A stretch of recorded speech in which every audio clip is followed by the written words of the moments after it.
ಎರಡನೆಯ ಹಂತ ಇಂದಿರಾ ಗಾಂಧಿಯವರ ವಿರುದ್ಧ ಕೇಸ್ ಆಗಿ ಎಮರ್ಜೆನ್ಸಿಯನ್ನು ಡಿಕ್ಲೇರ್ ಮಾಡಿದಾಗ ಅಟಲ್ ಬಿಹಾರಿ ವಾಜಪೇಯಿ ಅದ್ವಾನಿಯವರ ಸಮೇತವಾಗಿ ನೂರಾರು ಜನರನ್ನ ಜೈಲಿಗೆ ಹಾಕಿದ್ರು ಎಮರ್ಜೆನ್ಸಿಯಲ್ಲಿ.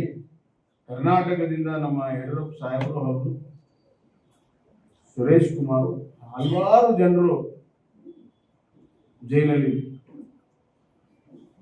ಆ ಸಂದರ್ಭದಲ್ಲಿ ಅನಂತ್ ಕುಮಾರ್ ನಾವು ಕ್ಲಾಸ್ಮೇಟ್.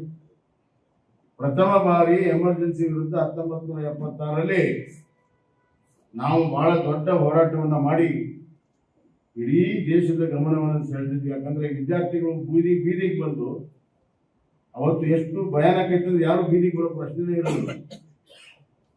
ಕಿಸುಗುಟ್ಟನು ಕೂಡ ಮಾತಾಡೋಂಗಿಲ್ಲ. ಅಂತದ್ರಲ್ಲಿ ಬೀದಿಗೆ ಬಂದ ವಿದ್ಯಾರ್ಥಿಗಳು ಸ್ಟ್ರೈಕ್ ಮಾಡಿ ಹಲವಾರು ವಾಹನಗಳಿಗೆ ಆ ಸಂದರ್ಭದಲ್ಲಿ ಅಗ್ನಿ ಅಂಶಕ್ಕಾಗಿರುವಂತಹ ಹಿನ್ನೆಲೆಯಲ್ಲಿ ದೊಡ್ಡ ಸಿಚುವೇಶನ್ ಎಮರ್ಜೆನ್ಸಿಯಲ್ಲಿ ಇಂಥದ್ದಾಯ್ತು.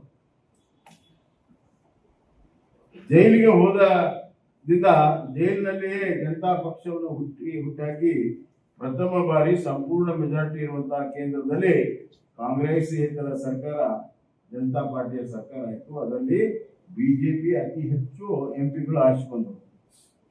80ಕ್ಕಿಂತ ಹೆಚ್ಚು ಎಂಪಿಗಳು ಅವತ್ತು ಆರಿಸಿ ಬಂದರು. ಅದೊಂದು ಎರಡನೆಯ ದೊಡ್ಡ ಮೈಲುಗಲ್ಲು. 67, 77 ಎರಡು ದೊಡ್ಡ ಮೈಲುಗಲ್ಲು. ಅದಾದ ಮೇಲೆ ಕೆಲವರು ಡಬಲ್ ಮೆಂಬರ್ಶಿಪ್ನ ಖ್ಯಾತಿಯನ್ನು ತೆಗೆದು, ಡಬಲ್ ಮೆಂಬರ್ಶಿಪ್ ಅಂದ್ರೆ ಜನತಾ ಪಾರ್ಟಿ ಮೆಂಬರ್ ಮತ್ತು RSS ಮೆಂಬರ್ ಎರಡು ಇರೋಂಗಿಲ್ಲ, ಎರಡಾಗ ಬಂದಿರ್ಬೇಕು. ಆ ಸಂದರ್ಭದಲ್ಲಿ ನಮ್ಮ ದೇಹ ಉದ್ದೇಶಗಳಿಗೆ ನಾವು ಪಾರ್ಟಿನ ಕಟ್ಟಿದ್ದೀವಿ, ಅಧಿಕಾರಕ್ಕಾಗಿ ಅಲ್ಲ ಅಂತ ಹೇಳಿ ಹೊರಗಡೆ ಬಂದು ಜನಸಂಘ ಮತ್ತು RSS ಹಿನ್ನೆಲೆಯ ಎಲ್ಲರೂ ಹೊರಗಡೆ ಬಂದು ಬಿಜೆಪಿಯನ್ನ ಸ್ಥಾಪನೆ ಮಾಡಿದ್ರು 1980ರಲ್ಲಿ.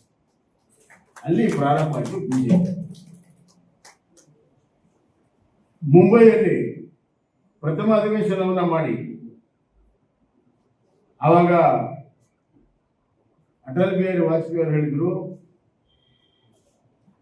अंधेरा मिटेगा, सूरज खिलेगा, कमल खिलेगा, सूरज निकलेगा, कमल खिलेगा. ಅವ್ರು ಏನು ಹೇಳಿದ್ರು ಅದೇ ರೀತಿ ಈ ರಾಜ್ಯದ ಈ ದೇಶದ ಬೆಳವಣಿಗೆ ಆಗಿದೆ.